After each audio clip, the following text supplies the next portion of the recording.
Thanks for staying with us. I'm Ana Cabrera reporting from New York. Today, there are two important legal hearings happening in Minnesota that could have implications on ICE's future in the state, as well as whether Homeland Security would eventually have to hand over crucial evidence in the death of Alex Pretty. Now, the first hearing's already underway. Then this afternoon, a judge will hear the government's objections to a temporary order implicitly blocking the destruction or alteration of evidence in Pretty's death. DHS has seized control of that investigation, aggressively blocking state investigators from the scene for about 24 hours, despite a signed search warrant. And yet the Justice Department is blaming local police for not securing Saturday's crime scene. After the incident happened, local law enforcement decided to come on the scene, and they lost the crime scene. Protesters and rioters overtook that crime scene. It was not federal law enforcement. It was not Border Patrol agents that did not preserve the crime scene. That is just blatantly false.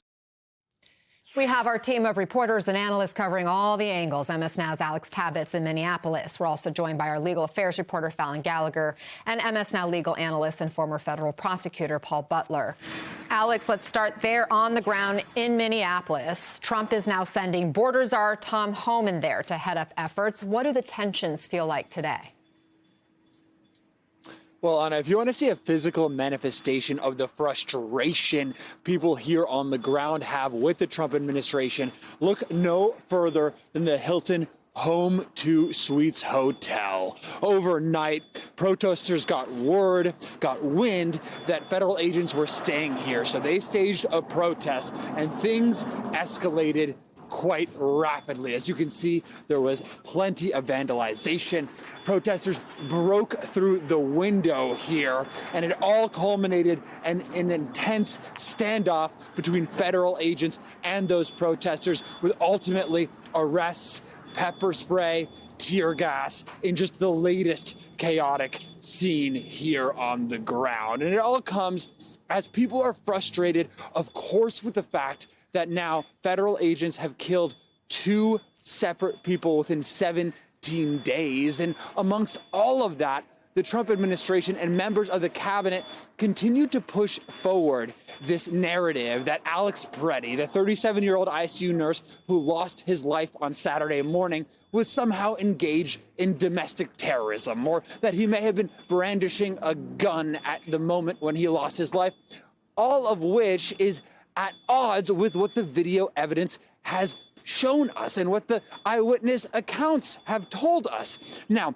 it's important to note that we also asked Commander Greg Bovino, who's leading the Border Patrol operation here on the ground, about accountability. I want you to hear that exchange from Sunday.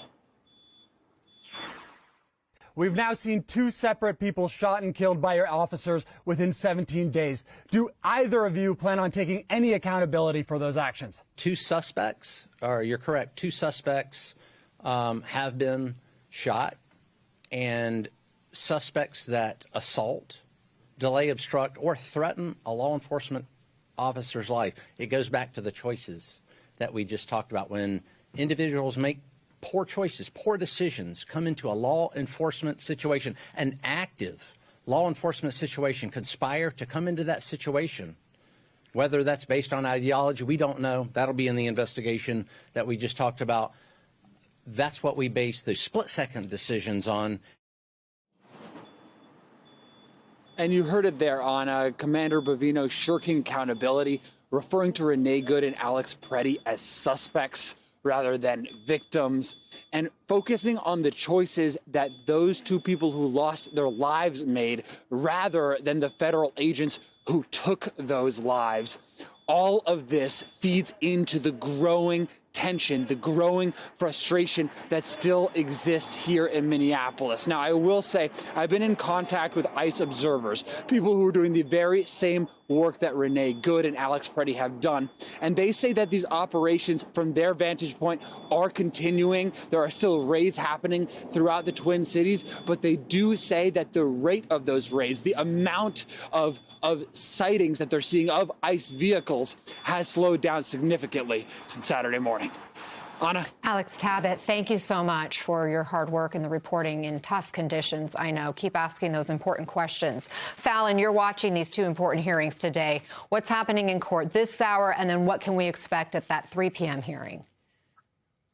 Yeah, Anna, this hearing right now is really significant. The state is asking for a federal judge to issue a temporary restraining order today, blocking that ICE deployment in Minneapolis. They are saying that this is an unprecedented situation in America's 250-year history, that nothing like this has ever been done before with the surge of federal agents like this.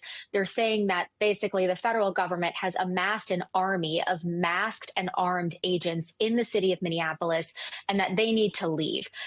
They are saying that this is a violation of the 10th Amendment, which involves the principle of federalism. And for that reason, the judge should block this and those ICE agents should be sent away. Now, this hearing started at the 10 o'clock hour in Eastern. It's still ongoing. But at this point, much of the conversation has involved that letter that Attorney General Pam Bondi sent to Governor Tim Walz over the weekend. They're basically calling this a hostage situation and a ransom note that the federal government is trying to use to coerce Minnesota to change its actions in return for the federal government rescinding those agents. And you'll remember in that letter, Pam Bondi is asking for three things. She wants them to turn over welfare data so that they can root out any alleged fraud. They're asking for Minnesota to stop the state's sanctuary state policies.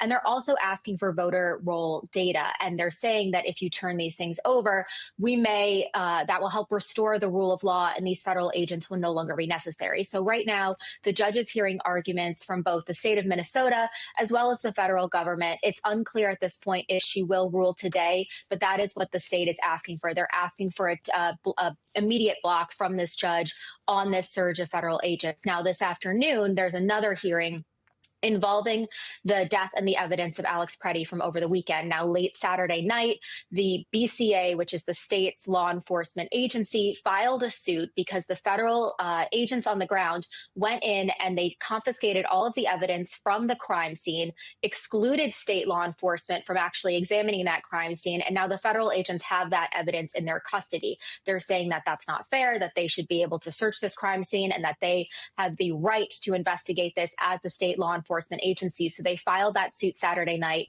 2 hours later, a federal judge immediately granted a temporary restraining order, barring the federal agents from destroying or altering that evidence in any way. So that judge already granted that order very quickly over the weekend, but he's scheduled this hearing for this afternoon so that the federal agents have the opportunity to express any opposition to that ruling. It's unclear at this point whether or not he will change that ruling in any way. He could always strengthen it, but that will be this afternoon at 3 o'clock. Anna? Fallon Gallagher, thank you.